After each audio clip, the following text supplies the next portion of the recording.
I love Vikings. I mean, as someone who's a Chad and loves history like myself, the Vikings are just a very interesting group of people, but they're also a very unknown group of people, as we don't have a lot of concrete evidence about their society, their beliefs, and their general history. I mean, go research King Harold II of Denmark. We know almost nothing about this man besides his existence. So when I learned that Makoto Yukimura had already written a manga about Vikings known as Vinland Saga, I immediately fell in love with this series. Watching and reading it has always been an incredible experience to me and all my friends that I convinced to watch it. Between the story, the themes, the characters, they've just all been incredible. But one thing that I love the most about it is, besides changing some of the unknown stories and verifying some of the legends in Viking society, the story is somewhat historically accurate. Things like Canute's character story was made up to improve his character writing. I mean, he was a real king, but we have no confirmation on some of the things that the story presents with his character.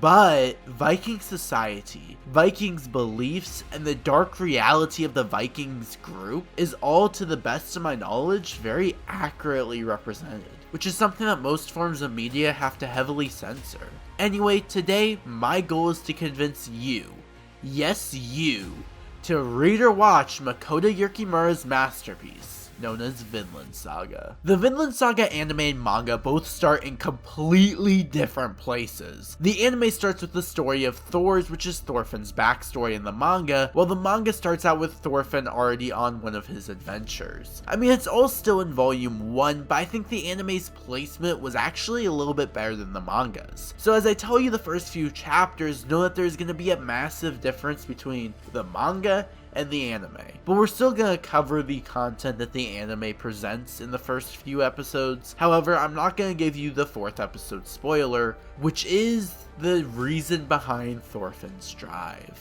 Also, I hate doing this, but if you guys aren't subscribed to the channel, then subscribe! I'm on my journey for 2,000 subscribers, and it would honestly help me out a lot. Anyway, without all further ado, let's get right back into the video. Vinland Saga is a story about a kid named Thorfinn who joins a group of mercenaries led by Askeladd. However, Thorfinn's only purpose in joining his group is to kill Askeladd. The story follows them traveling across England during the invasion of England. It's a story enriched in themes, as the story follows the themes of revenge, the meaning of a warrior, and what it means to be king.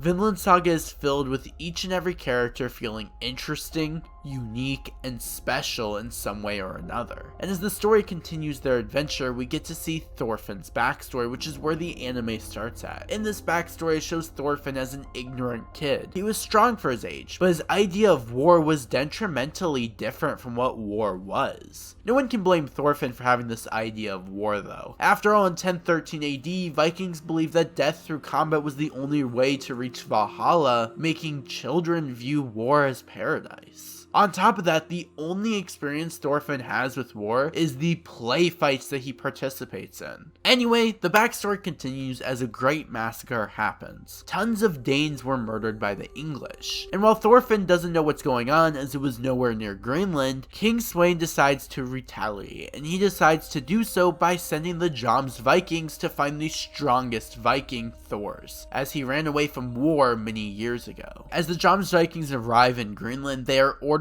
to convince Thors to rejoin them. Reluctantly, Thors agrees, only because they threatened the village. As he walks back home depressed, the village celebrates. After all, Thors is the only one who has ever experienced what war truly is. Everybody else is expecting paradise. Eventually, Thor sets out to sail to go join the war. But little does he know, Thorfinn is hiding on board his ship. Vinland Saga is a story that has an amazing introduction arc. However, the introduction arc only gets better and better as it progresses to its climax, which is absolutely amazing. And following the introduction arc, we get the farm arc, which in my opinion is the best arc in all of anime and manga. However, I have an entirely different video planned about the farm arc, so keep your eyes open for that. And while the expedition arc, which is the arc that comes after the farm arc, is still amazing, it's not as good as the farm arc. From the expedition arc, it progresses and travels all the way to the final arc, which is known as the Vinland arc,